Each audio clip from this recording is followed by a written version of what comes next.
What's that? Okay, got it. As our new president. So it's my job to welcome you all here today. And I know it's not our usual hot day, which is nice. We don't have fans running because Mother Nature decided to be nice to us today.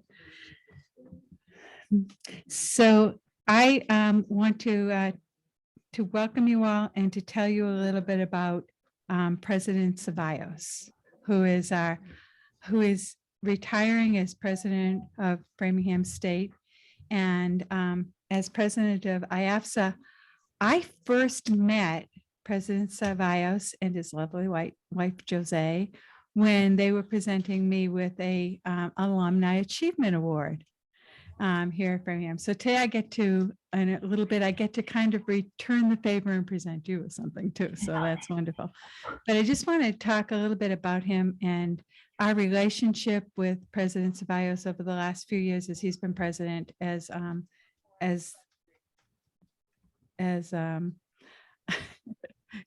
technology is great, isn't it? Except when it comes on.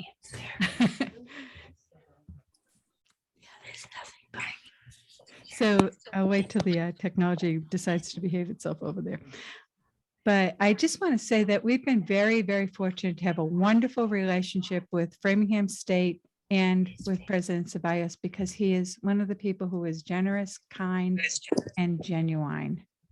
And he has been everything he said he was going to be when he took over the job as president. And one of his primary concerns was making sure that he could support the students of this campus.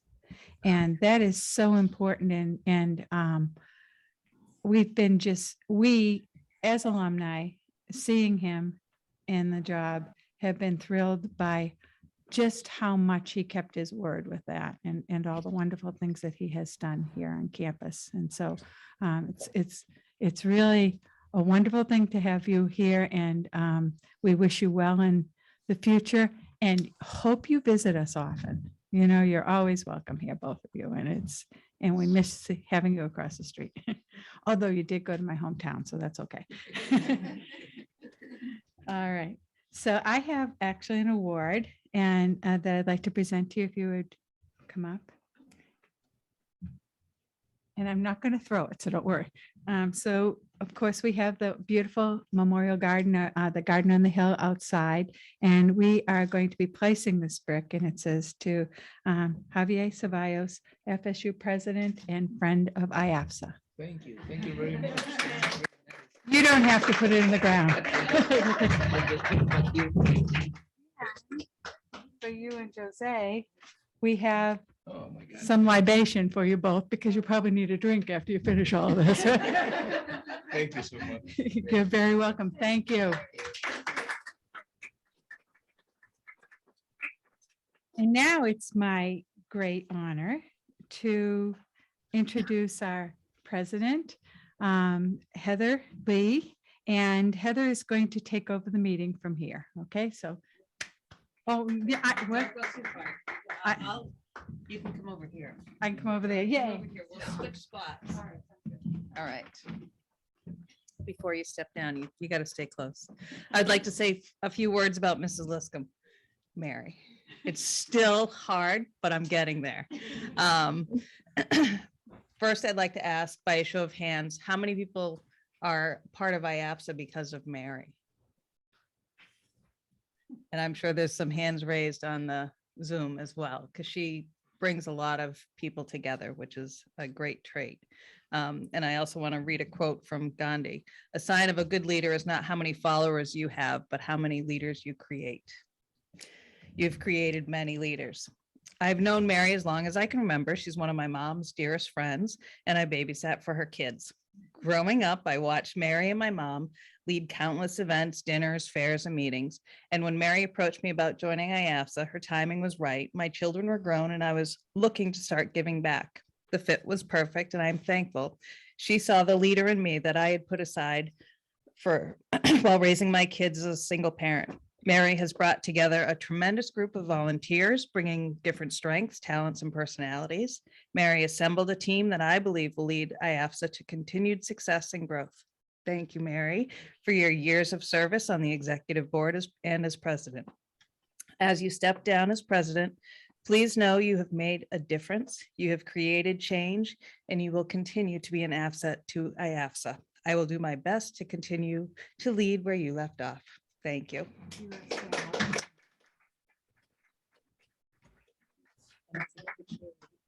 Yes. Oh, thank you.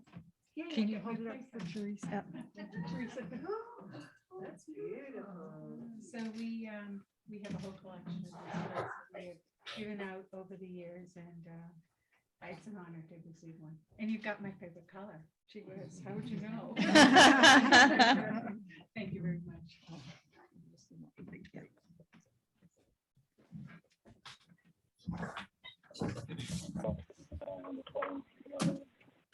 No, I'm getting the meeting on the telephone. Yes. I don't have my picture. Okay. Okay, and if you would like to come up and say a few words for us, we'd appreciate it. Thank you. Aren't they showing that one?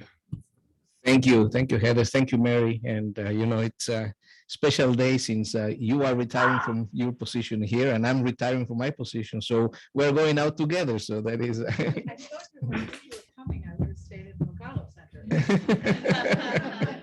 Well, thank you. Certainly, this has been for me the highlight of my career. This I've said this before, and I truly mean it. This is a community that is absolutely unique, and so engaged, so caring, so dedicated to our students. I've been, as you know, in different places, and I've been around in different administrative positions and faculty positions. And certainly we love this place so much that we're not going anywhere. We're staying here. So that if that is a sign of how much we have enjoyed our time here, that is probably the clearest way that we decided to move to your hometown of Hopkinton, and we are already there. I am also thrilled that my successor, Dr. Nancy Nimi, is coming in, and she's actually moving across the street Monday. So you will see the moving truck coming in on Monday, and she will be starting July 1st. So that's going to be great. I think that my years here and the work that I've done with IAFSA, it's been really friendly, collaborative. It was great to work with Debbie when she was the director of IAFSA, and then with Francesca when she came on. We have, I know that in the past there were some rough spots between the institution and IAFSA, and I think that we have actually managed to go over those, become together friends. And as you mentioned, the important thing is that we care about the students and make a difference for the students, and that is what we are all here about. Is just how we support them, how do we make sure that they succeed, how do we help them succeed. Coming through this post-COVID world that we are in right now, it's going to be so much more important to support our students and our faculty and staff. I mean, the stress that we have all felt over the last 2 years is affecting all of us, but it's particularly affecting our students. Think about what it meant for high school students not to have 2 years of their lives as juniors and seniors in high school, or think about freshmen and sophomores in college that didn't have that first couple of years experience, in addition to all the things that they had to do, live in front of a TV set, zooming day in and day out. No wonder mental health is such an important issue and it's such a stressful thing. So we had to actually continue to support our students and help them succeed. And I know that you are concerned about that. We are concerned about that. You're going to be doing that. So again, I just want to thank all of you for what you do for the students. I want to thank IAFSA, and certainly, I'm honored by having the brick. And I do promise you that we will have the libation. So thanks, everyone.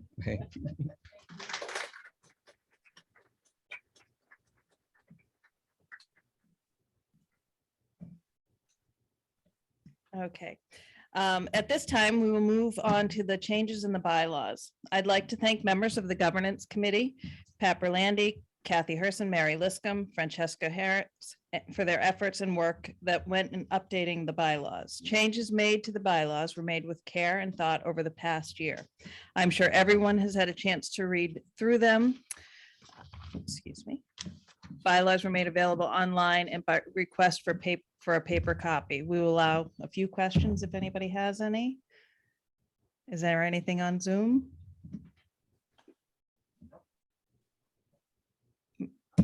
by, move that IAFSA members vote to accept revisions to the bylaws as written. can I have a second? Okay. All right, if there's no objection, we will adopt the motion to accept the revisions to the bylaws as written. Okay, Everybody raise their hand. If you're in a alum, raise your hand. Okay. all right. Hearing no objections, the motion to accept the revised bylaws is adopted.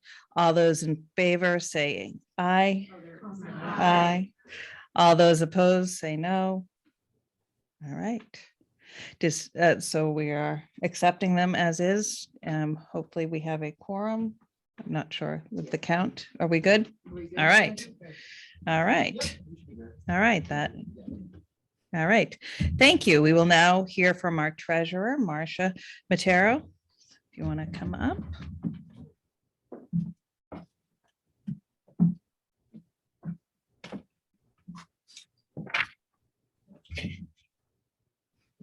Good morning. It's so nice to be here in person. I want to thank you all for taking time to be here for the annual meeting. On behalf of the IAFSA board, I want to thank you for your continued support. Without you, IAFSA would not be able to provide the numerous programs to assist our alumni, help our students to be able to afford college, or maintain this amazing house. Slides. I can't see. So let's take a look at the numbers. Alumni giving is up slightly from last year.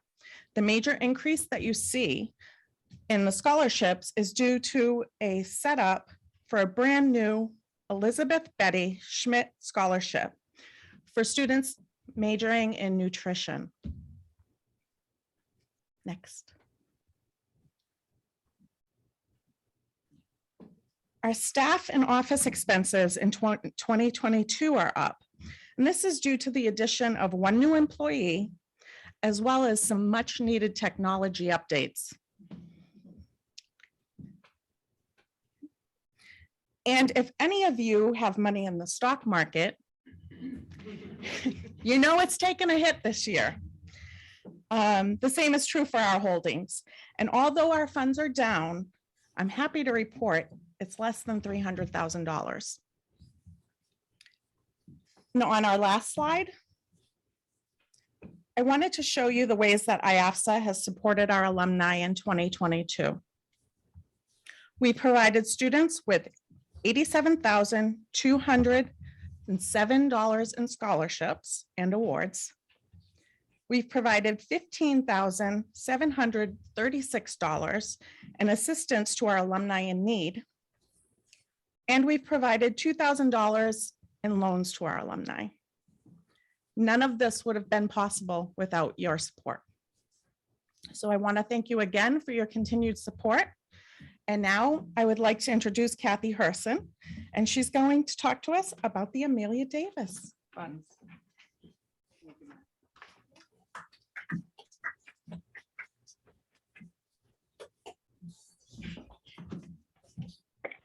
The Amelia Davis Fund is a nonprofit.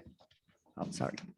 It's a nonprofit organization that sponsors social outreach programs and serves the alumni when in time of need.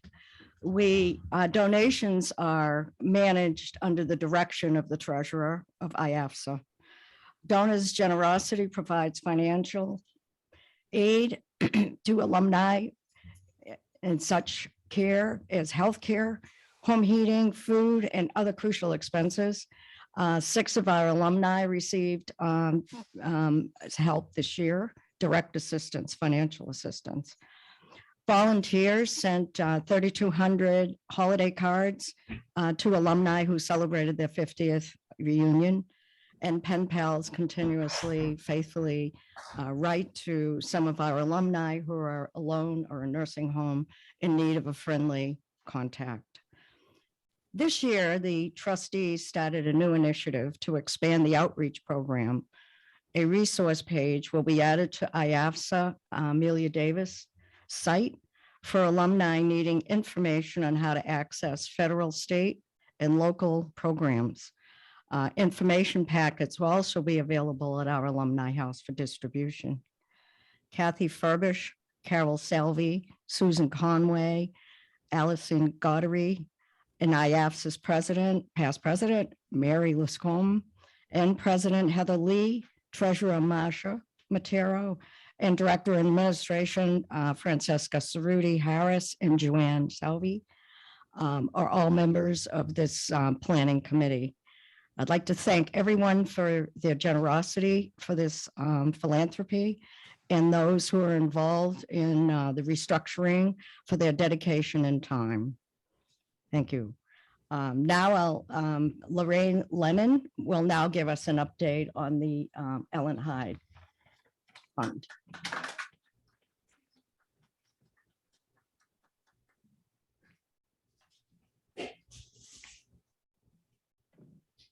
Hi, everyone. I'm Lorraine Lennon from the class of 82, and I've recently joined the board in 2022 as the chairperson for the Ellen Hyde Loan Program.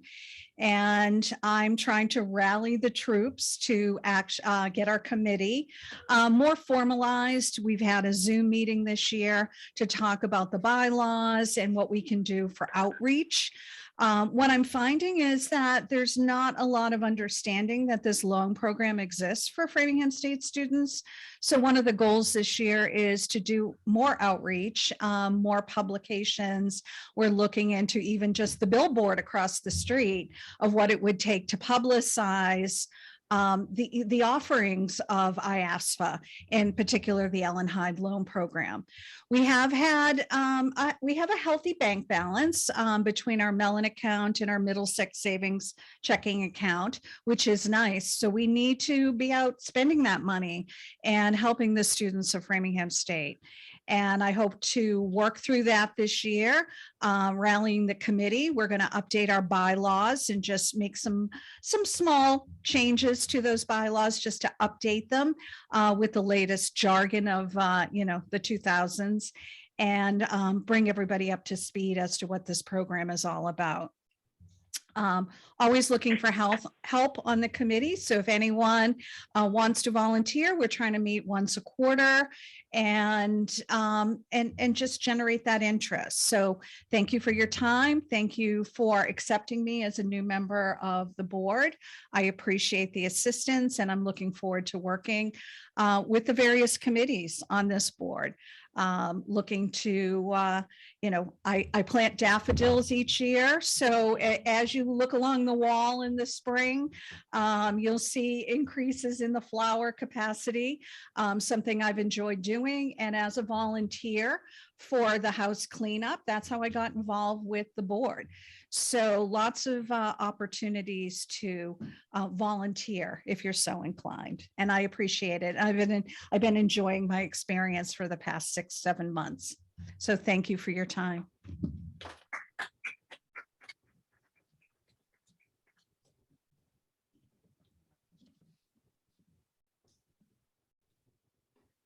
All right, and at this time, I'd like to invite up Deb Adams to give us a house report. She's been a very busy lady this past year, so welcome, Deb.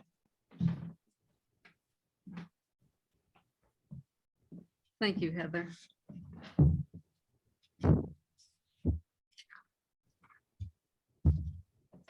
Thank you.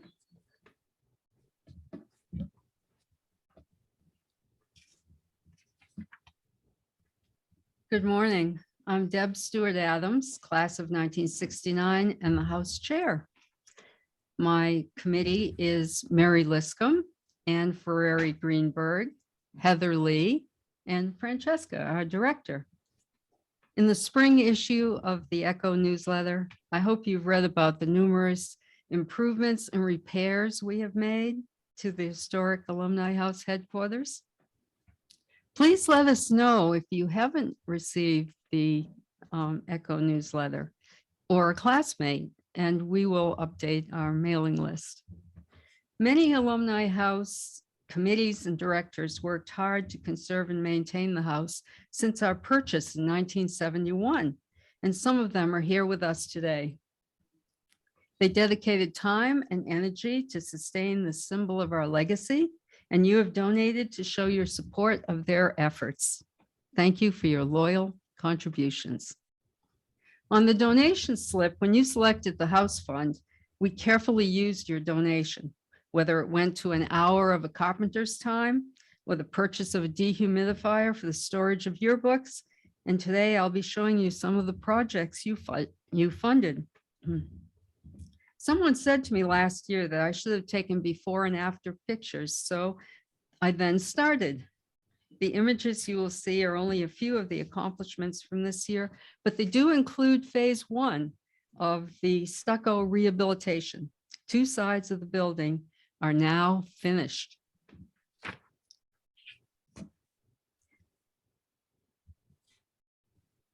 In researching the house, I found that this book was especially helpful to me. It explained a great deal about the arts and crafts movement. One of our initiatives this year was safety, and this is a railing that we have added to the steps of the basement. And it was added by one of our alumni members, who's a retired shop teacher, Julian Doctor, who received his graduate degree here. This was what we saw in the basement and decided should be changed. And no one misses that orange extension cable running across the basement. We opened this window and the bottom slipped out and the panes started to slip out too. We found a good low-cost option to replace that window. Here's our yearbook collection of surplus yearbooks, and I know the class of 57 is here with us today, and if any of you are missing your yearbook, we have one for you. We noticed that there was more to the pattern of our floor than we were really seeing, so the true colors are now revealed. And Julian also worked on our threshold. One of my classes was Professor Margaret Potter's household appliances course. I know a lot of people are trying to clear out some of their textbooks. I did find that even though this textbook was printed in the 60s, the transmission and distribution of electricity hasn't changed that much. It was a good resource. And so we added safe outside power for appliances, tools, sound systems. And then as a bonus, we were able to do holiday lights this year. We did replace a broken stake light after the winter. And instead of it lighting our downspout, it now lights our steps. Volunteer Dave, who happens to be my husband, installed this for us. He's a licensed electrician. We had a kind of slippery walk, and we are thinking a lot about safety. So I did find a product that's used in the cleaning of gravestones. And now the lower walk looks like the upper walk. We did find that the Maynard Street rock boundary wall was absolutely crumbling. And people had very politely picked up each rock and put it on the top and not really said a word to us, but we thought it was time to fix that. We were very fortunate to find a good mason who repaired the wall in the exact style as it had been done originally. This was a book that really helped me with a lot of the research I did for the house tour. This charming view of the campus is actually an Eglomise mirror, which was donated to us. This is a technique where the foreground is painted first. It's reverse painting on glass. And we were very happy to have it donated back to us. It's a nice addition for our art collection. it's a form of art that actually flourished in Italy during the 13th to 16th centuries. And it's now hanging, it's part of a mirror, which is now hanging in our first floor restroom. Professor Fred Fiandakis' interior design course was very inspiring to me. And it's there that I was able to look up some information about the chairs that we are so proud of. And the picture, the before picture gives you a little indication of those amazing finger joints joining the arms to the back. This is a technique that isn't easily done today, so we're glad to have originals. The stucco has been a big part of our efforts, and this is what the facade did look like. And we had workmen working very hard on it just in this past week. You'll notice that the green stain in this picture near the steps in is now gone. And the company that we hired had a special technique where they didn't just power wash, but they used a steam with a detergent. So it was quite a bit of work. I said to the foreman, well, is the soft wash going to remove all the remnants of the picturesque vines that we once had growing all over the house?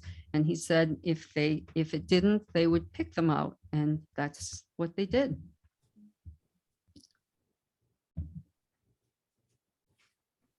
They have to actually route out each crack and then fill it so that there'll be enough surface area for the filling to adhere. That's chimney before, and the chimney took quite a bit of work.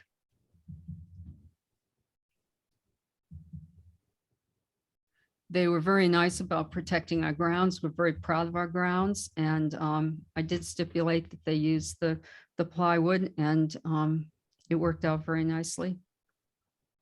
But we have two faces of the building yet to be treated, two sides.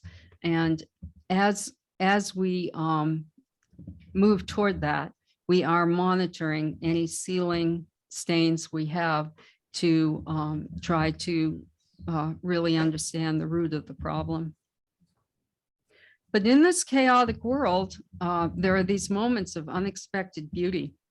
And we have never landscaped the area to the right of the garage. So I wanted to share it with you today. We could not have interspersed these flowers in any more attractive pattern. And you can see that some of our shrubs are very fine specimens with several colors represented in the blossoms. So in very blunt financial terms, the house budget is not sufficient to rehabilitate the stucco this year. We must advance to the final stage of the stucco work next year. The masonry coating is in very tough shape. We need to stop the leaks. You saw the ceiling stains we're monitoring. We must have all the sides of the house in similar condition and appearance as it ages. In closing, just last week, our gardener, Suzanne Higham, said that she was working outside and the car slowed down and the driver rolled down the window and took a picture and said, "I love this place." Thank you.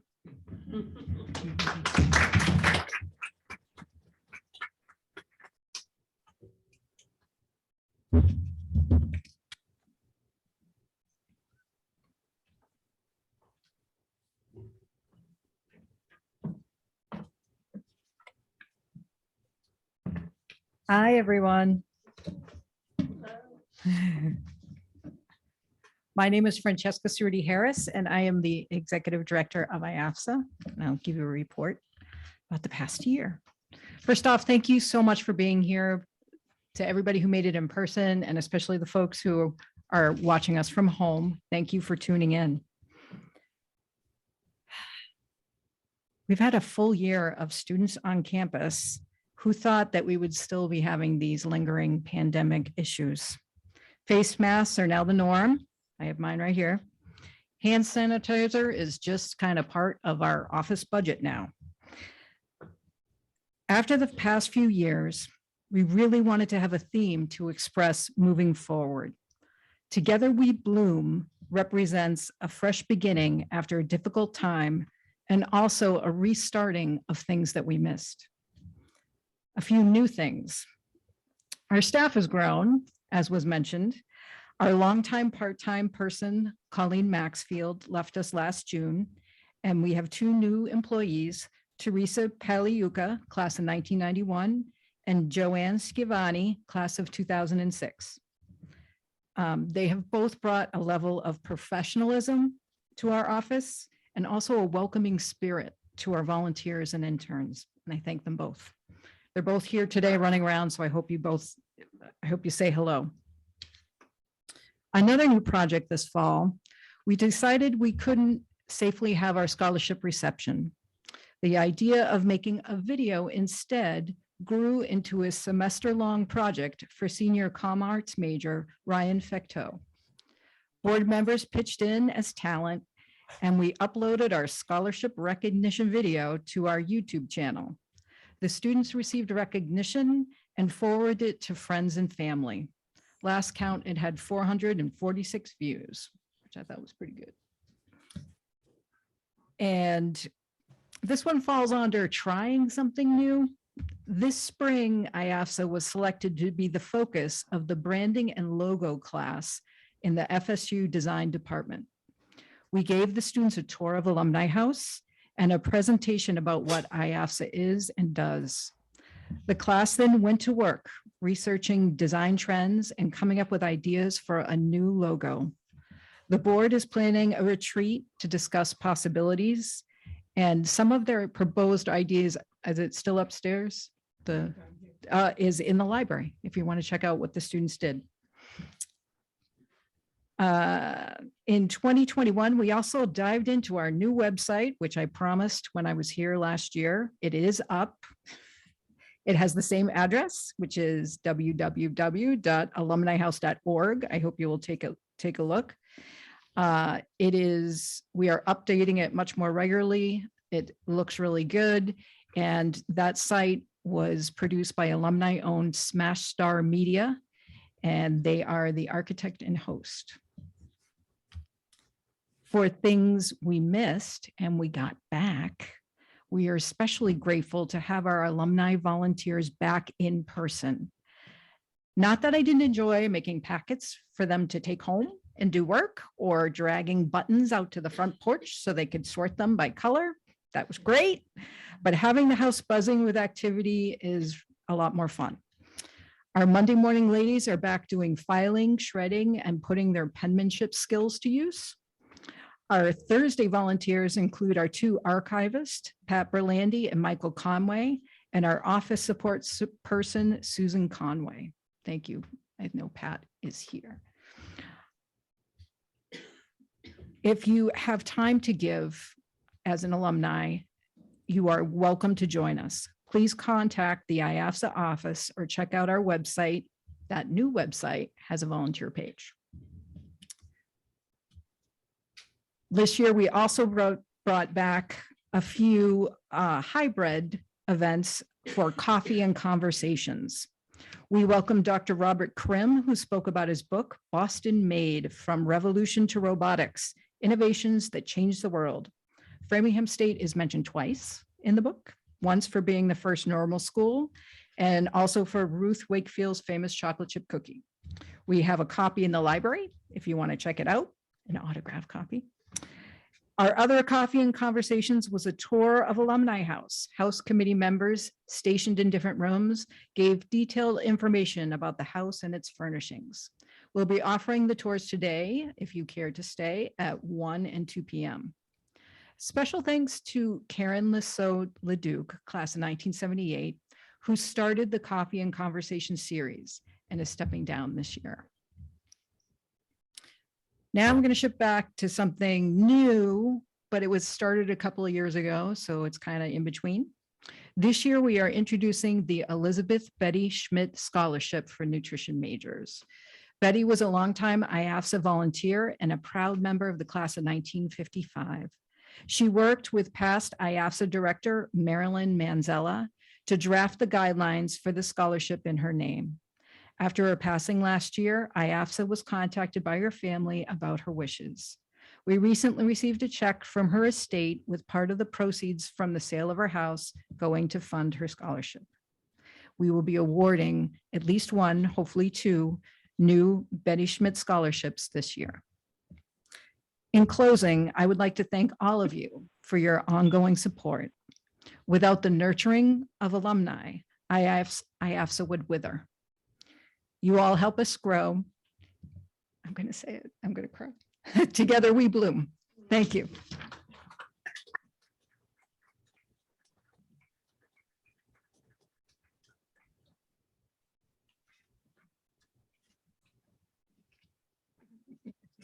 All right.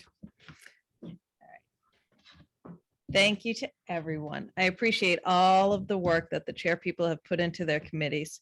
Thank you to the membership for your continued support and all the volunteers that make IAFSA work. We will now call a close to the meeting. Can I get a motion to close the meeting?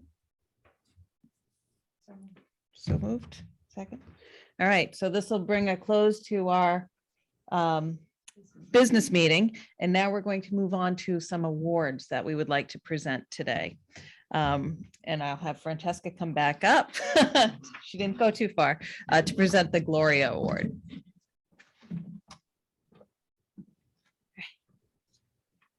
Composed myself. Whew. We are very excited to present the Gloria Award for 2022 to Virginia Ginny Baldy Ferguson. The Gloria Award is named in honor of longtime IAFSA volunteer and Ellen Hyde Fund Chair Gloria Aspesi, class of 1957 and graduate class of 1962. The purpose of this award is to honor and acknowledge alumni like Gloria who have given of themselves to their family, community, and especially to IAFSA over time, quietly, and in various roles without seeking praise, but by being part of the backbone which has enabled IAFSA and Alumni House to continue to serve alumni and the FSU community. Established in 2020, Ginny will be the third recipient of this award. Around this time last year, we started getting messages from a few members of the class of 1959, namely Patricia Murray Leapley, Joyce Farley Donovan, and Paula Fowler Bodwin. It was this little pack of friends who nominated Ginny Ferguson for the Gloria Award. When we highlighted the award in the Echo, they saw that the guidelines embodied all that Ginny had done for her class, Framingham State, and for IAFSA. Growing up, Ginny's parents wanted her to be a teacher, and her choices were Simmons or Framingham. She lived in Belmont and chose Framingham for the opportunity to live away from home. At the time, there were only two majors at Framingham, elementary education or home ec. While doing her student teaching at Arlington Junior High School, Ginny realized teaching was really not for her. She concentrated in home ec to be a dietitian, and while interning at Faulkner Hospital, another Framingham grad who happened to work there suggested she go to grad school. And so off she went to Cornell to receive a master's degree of food science and nutrition. Ginny then went to work at Arthur D. Little Consultants for 30 years. She was especially adept at sensory evaluation. She would teach people how to describe what they were tasting. People were amazed at their tasting ability once they had the language to communicate about foods. So she really did become a teacher of sorts. Some of her favorite clients included Barilla Pasta in Italy, which she got to go visit with her husband in tow, and Anheuser-Busch beer. Ginny also taught a sensory evaluation seminar for Dr. Abernathy and Dr. Jordan at FSU and would do demos for the experimental foods classes. All the while, Ginny stayed close to her friends from Framingham. She was part of the planning committees for her reunion. She had been a photographer for the Gatepost and the Dial and continued that role through many events. A friend from Belmont, Louise Frizzell Ambrose, class of 58, asked her to serve on the IAFSA board. She went on to serve as vice president, assistant treasurer, president of the board twice, and Amelia Davis chair. Using those photography skills, she documented many events, including when Alumni House was on the Framingham History Center tour. I think there's still a book on that table over there that has her work in it. She was also the recipient of an Alumni Achievement Award in 1999. Some of her fondest memories are of the scholarship reception and helping students achieve their goals. As part of this award, a donation is being made to the Nancy Hendrickson Scholarship Fund. Nancy was a classmate of Ginny's. Although Ginny and her posse of friends from 1959 couldn't be here in person today, some of them are online, hopefully. Hi, friends of Ginny. And we will be sending her this award of thanks. Hopefully, hopefully there's a picture of the award for her years of dedicated service. Today's event is being recorded and we hope that she can watch it at a later date, and we hope that she is feeling much better. Thank you. Yay, Ginny. Oh, wow.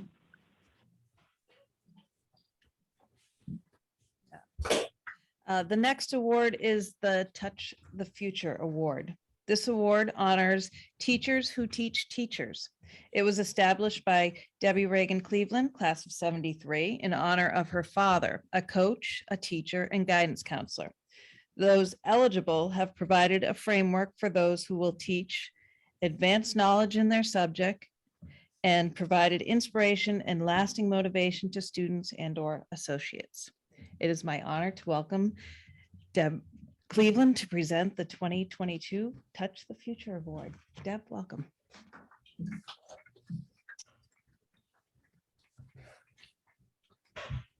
Thank you, Heather.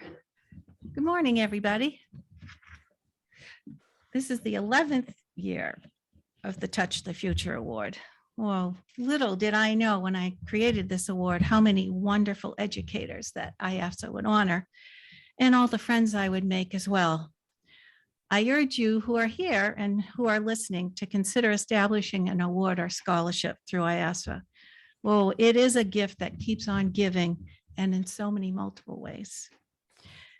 It was early on when I started working at Alumni House that I experienced Lisa. Her vitality, her enthusiasm for teaching, and her scholarship. She is a great friend of IAFSA. She arranges for her classes and the English department to meet and present here, facilitating stronger bonds with the FSU community. She would often invite me to say a few words to her classes about IAFSA and about our scholarships, loans, and other ways that we help students. And another way that Lisa has ties to IAFSA is that she received a Betty Whitney travel grant, which she used towards research and course development in India. In preparing to talk about Lisa, I asked her to send me her curriculum vitae to help me craft my comments. Well, we would be here a long time if I ran through it. It ran over 6 pages. So instead, I decided what better way to sum up a teacher of letters than to use the alphabet for my Reader's Digest summation of Lisa. So here's my Lisa Eck, A to Z. A for Academic and Arts and Ideas Series Chair. B for books she's taught about and the scholarly book chapters she's written. C is for Chair of the English Department and for the China Central Normal University, which was her first teaching gig, and where she dragged her college boyfriend, now husband, with the line, "If you love me, follow me to China." Now, D is for dedicated scholar with numerous articles, essays, lectures, and more to her credit. E is for that enthusiasm as an educator, as well as for the new English graduate programs that she helped design. F is for friend of IAFSA, Fulbright scholar and food study participant, which she told me she did and sometimes suffered through for the science. Now, also G is for graduate coordinator and advisor, global traveler, and for helping students become more aware global citizens. H for higher education and her groundbreaking essay on how to teach literature in the upper grades and beyond. I for her studies in India, and J for J-term January break program where she takes her students there. Now, K is for Alumni House Kitchen, where you laugh, where she preps international cuisine for her gatherings, especially the memorable time she caused a small fire.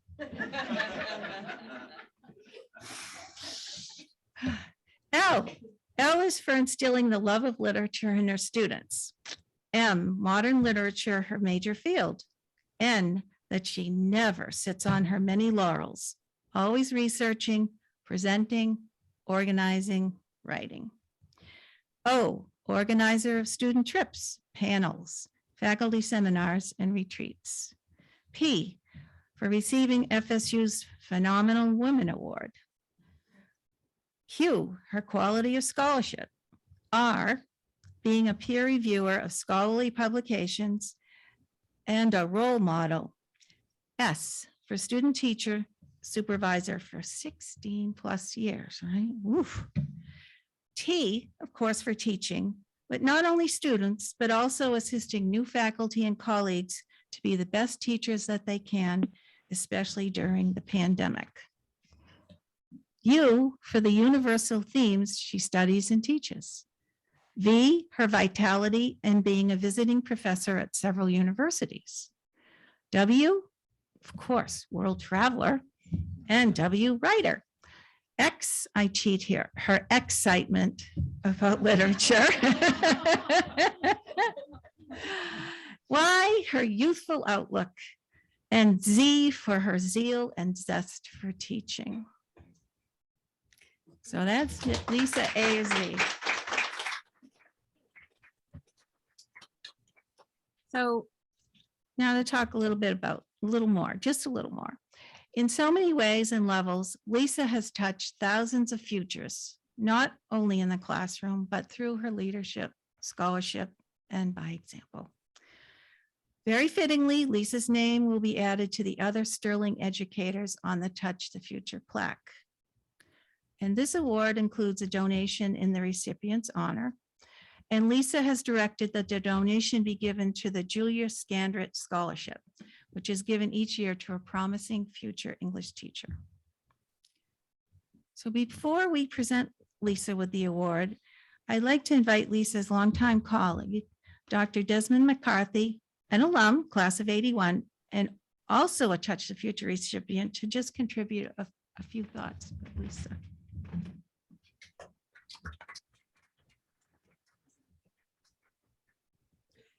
That was a tour de force. Oh my God, I can't, I have to follow that. That was amazing, Deb. It's such an honor to say a few words about Lisa Eck. There's so much to say. I'll keep it brief. First of all, she's an innovative and inspiring teacher, professor in the classroom, empathetic, and I think the word enthusiasm has come up a few times. So I think that's, and her subject matter, we need to be clear, Lisa's specialty is non-Western literature. And so this is material that's often very off-putting or new to students. And Lisa is just a phenomenal person in introducing students to cultures and literature they've never been exposed to before, in an atmosphere of respect and mutual understanding. And that this is not an easy task. This is not, in terms of the literature that we offer in our department, this is some of the most challenging literature to teach. And Lisa is just magnificent in doing this. So just as a teacher herself, Lisa is one of the really one of the most talented colleagues that we have at Framingham State University. Just a second area I'd just like to touch on, and that's the work, and you've already mentioned this, Deb, but for a decade and a half, the work that Lisa did as training teachers to be. I mean, there's no more important work we do in the English department than the preparation of future teachers who themselves will have thousands of students over the course of their career. And that's work that Lisa excels at. And first of all, by modeling herself what a good teacher is, and then by holding people's hands literally and figuratively as they go through their student teaching semester and prepare to be our colleagues, to be professionals themselves. And finally, Lisa became chair right at the height of the pandemic. And an area of expertise she has, which hasn't been touched on, is really using technology for distance learning, online work and so on. And she became our chair at a really, it was very good timing in that regard, because she's one of our colleagues who is most conversant about how to do this, and really led all of us in the English department and helped us as we all transitioned to online teaching. And finally, she's just such a dear friend and a great colleague, always up for a conversation about anything, particularly about teaching and about our students. And she is absolutely a worthy recipient of the Touch the Future Award. So Lisa, you're amazing. Love you. So grateful to have you as a colleague. Thank you for this opportunity. Thank you.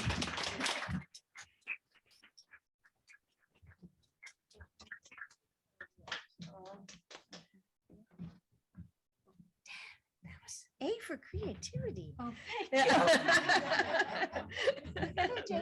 We're gonna. Do you want to do that first?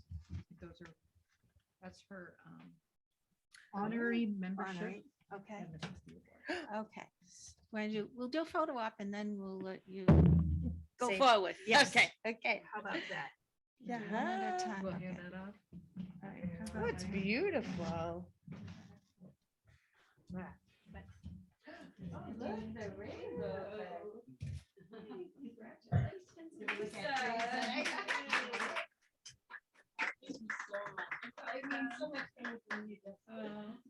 I'm touched with that.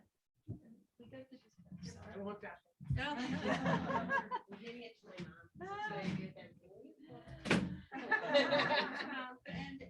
And we also have this to present to you. Oh, it's honorary gorgeous. member of With the IAFSA.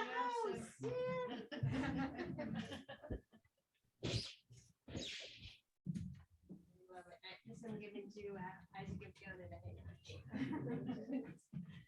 All right. Oh, thank you. Oh, yeah. So it's dangerous to have an English teacher at the podium, but I'll try to keep things brief. But I am deeply honored to receive this award. I want to begin by saying just a few words about what makes Framingham State such an extraordinary and inspiring place to teach. I may have been overheard over the years saying that I feel fearless here, which is maybe an odd thing to say, but what I mean by that is that I just feel uncensored, that I hope that's a good thing, but I have been able to be my full self here. And what that means is I've been able to innovate and take chances. And just Framingham State is a place where if you have a good idea, most times you can act on it and see it happen. And that's just incredibly rewarding. To offer you a little bit of history, I walked into my first class of big-eyed freshmen in the fall of 1990 at Washington University, where I earned my PhD. And then after getting my degree, I taught at WashU in several departments: English, women's studies. I helped prepare international students to understand America and specifically the St. Louis area. But then I had my first job, so to speak, as a visiting professor at Wake Forest University. And what I want to say is that of the three institutions where I've taught, Framingham State is by far the most amazing place to teach. And it's because of the students. Anyone will tell you that the best thing about Framingham State is the students. And I believe there are some in this room. But what I want to say specifically is that Framingham State students are original thinkers. My students at Wake Forest were good students. They would give me the good student answer, often coached by their SAT course prep or, all the resources they had. But by far, Framingham State students surprise me. They teach me their original. And when you take them seriously as thinkers, they just, to use a metaphor that's floating around, they bloom. And they're such good intellectual company. So just to state the obvious, it's, I don't know, $70,000 a year to attend Wake Forest University. And it's been such an honor to teach at Framingham State. I pitch my classes just as high. Students come with me. And if anything, the intellectual company's been richer because of the diversity we have in the room and the diversity of experiences. So I just feel so smart having, kept company all these years with Framingham students. Speaking of good company, I want to mention that I come from a family of teachers. In a sense, teaching is a family value for me. My grandmother taught in a one-room schoolhouse, and I don't know what the heating was like in that one-room schoolhouse, but I suspect there wasn't central heat. And I was thinking about it. Deb mentioned my first gig at Huajiang Shifan Dashui in Wuhan, this normal university. In teaching building number 3, my room, there was no heat. And so my very first teaching gig, I was in a coat with fingerless gloves, and my students would build a little coal fire for me at the front of the room. But of course I was too excited. So I was bounding around the room, and the poor cold students were like, why don't you stand by your fire? So I had to be coached in that. But to fill in the roster, my aunt and uncle were both teachers, and closest to home, my biggest influence, my mother was a teacher. So I watched my mother collect multiple advanced degrees and go on to teach for 6th grade language arts and then 7th grade science at Marblehead Middle School. Many educators claim to be interdisciplinary, but they've never spent a day in my mom's agile mind. She's truly interdisciplinary in a way that is just so inspiring. I have to say that teaching at America's oldest state-supported teachers college has affirmed that everything I know to be true about teachers animates the intellectual life of our classrooms. Teachers are insatiably curious. They are not afraid to show their intellectual curiosity and to let it enrich others. And I'll just say in practice what this means, that hypothetically, if you were to form a big, long, abstract question that's super intimidating, perhaps poorly worded, there'll be an awkward silence, and then some future teacher in the room will break the silence and answer the question and help your lesson plan along. So there's always this collaborative environment because we teach so many emerging and future teachers. It bears saying that teachers are good citizens. They are called to the most exciting kind of service because the effect of good teaching lives on inside of us, and it does touch the future. I love the theme of this award, so I had to say that. When I arrived at Framingham State in 2003, I was invited to brunch by Julia Scandrett and Evelyn Perry, and they presented me with this package. I unwrapped, and it was a big map book, like this thick, of the region. I was a little bit confused by the gift. And then I realized they were sending me out on the road, pre-GPS, if you will, to find Milford High and Azabet Valley. And, so I would like page through the book and look up Mendon and all these places I hadn't been before. That proved, I kind of forgot that I had convinced them in the interview that I would be good at this. But it's shaped me so much. And so what I would say is that I've supervised student teachers as far east as Hyde Park and in Boston Public Schools Magnet School. I've gone as far west as Worcester, as far south, I think, as Milford, and as far north as well, maybe Marlborough. But I could go farther north as needed, but it's great to go to Marlborough. So between the spring of 2004 and 2020, when I became chair the next year, I supervised, I'd say some 6 student teachers. And the whole job of that is really fascinating. It's about, you watch students, we have this phrase that they come to the other side of the desk, right? That they become one of us, welcome to the tribe. What's fantastic about that is they've been good students up to that point, and they've been producers of knowledge, and suddenly they realize they're not in charge of all the answers, they're in charge of the questions, right? And the best teachers allow students to come into their own knowledge. My favorite part of observing student teachers, I call them fire in the belly student teachers, is that they come into their voice and they come into their classroom persona, which is not your walk around pedestrian persona. You've got to be a little louder, and so everyone has a different temperament. Teachers come in all styles, but that moment, that theater of teaching, is my favorite part, when they gain their confidence. And even the smallest, most youthful looking student who looks exactly like the kids in the room, I'm like, stand at the front of the classroom and you are the teacher. It's kind of amazing. And there's a little bit more to it than that. But anyways, I will say that my student teachers, they find their voice. And I've also found my voice at Framingham State. I'll say briefly that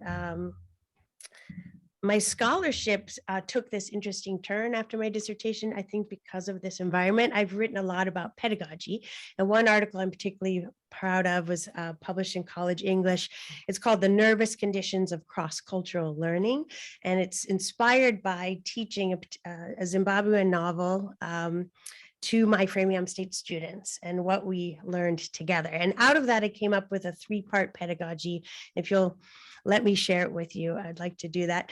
And the 3 notes are this: basically, when you're teaching world literature or reading about foreign literature, so to speak, the first note you have to strike is, this is about you, right? You have to make sure students are identifying and seeing themselves in the characters. Otherwise, they're othering and putting up walls.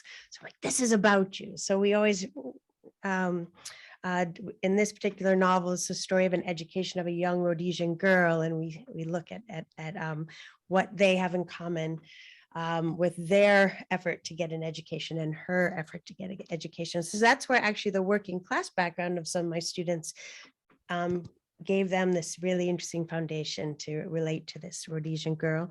The second note is the opposite. This is a dialectical pedagogy. This was never about you, right? So I stress how living through history, if you've never been colonized by the British or had the British leave and had your government be run by a minority white population with no Black representation, then we have to learn that history. Other people's history matters, right? So we look at all the ways that this is not about us. And then you finally synthesize those 2 moves into, this is also somehow about us, right? So that we find that equilibrium, and that we've taken the time to care. So anyways, that's I learned that from my students. I was able to publish that theory. I'm really proud of that. I'm looking, I have a timer up here, so I'm going to give myself the hook here. But I'll say one last thing. What I continue to do with great satisfaction is that every year when the student teachers are about to go to their practicum sites, I have the honor of teaching a workshop on the pleasures and challenges of teaching world literature. And what's so fantastic about that is that this is a changing field. What counts as world literature? The world is a big place. That's a very hard choice to make. At some high schools and middle schools, it just means Homer's Odyssey and Dickens and maybe a memoir about a child soldier from the Sudan.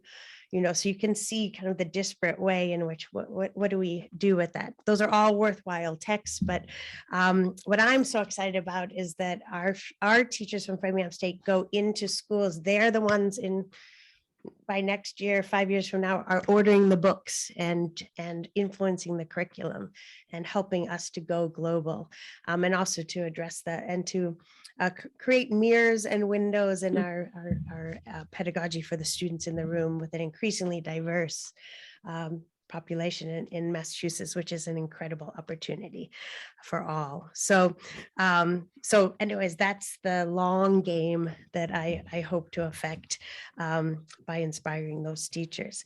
And finally, I do want to say that my job satisfaction, probably the best teaching I've ever done is taking students to India, where I just sit back and Mother India does the job of making them global citizens. But the lesson, I actually got to invite a certain pair of 8th grade twins on the India J term. And I know Isaac and Fiona are forever changed by that opportunity. It makes the world round to have been to India and back. And I'm going on my 7th trip this January. We have a dozen students and counting who are ready to get back out there in the world, presuming it will be safe. So, so thank you, Framingham State, and the Whitney Award that allowed that research and development, and the sabbatical that allowed me to travel. So you can see, I love being chair now because I love the culture here and setting a tone for the culture. And I love coming to this house at the end of every class, so that what happens in this room, this is the last thing I'll say, is that the students share their research. And on those days, you can't tell what's a B paper, C paper, and A paper. It's just an exchange of ideas. And I do that because I want to inspire a pride of place. That if I just get the papers and read them, I get smarter and smarter and smarter, but no one hears each other's voices. On that day, the students look at each other. The quiet person in the class blows them away, and this text you were afraid to write on, someone did something interesting with. And by the end of those couple hours during that finals symposium, they have real pride of company. You know, if just how amazing it is to be a student at Framingham State College, now university, sorry. I've been here long enough to sometimes mix that up. So I want to end by thanking my friend and colleague, Desmond McCarthy, for nominating me. You know, even though teaching is a public profession, in practice, it really happens behind closed doors. Sometimes it happens in May Hall, room 215 on a partly cloudy Tuesday. And to have that work be visible and honored is really the greatest award of all. So thank you.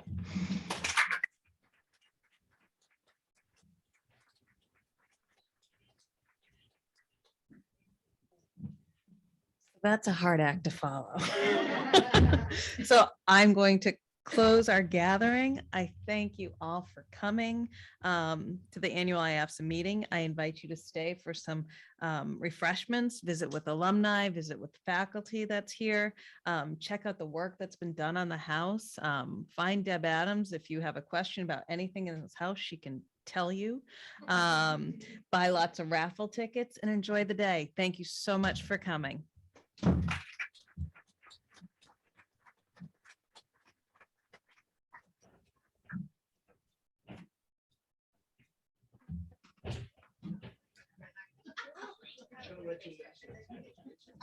Thank you so much.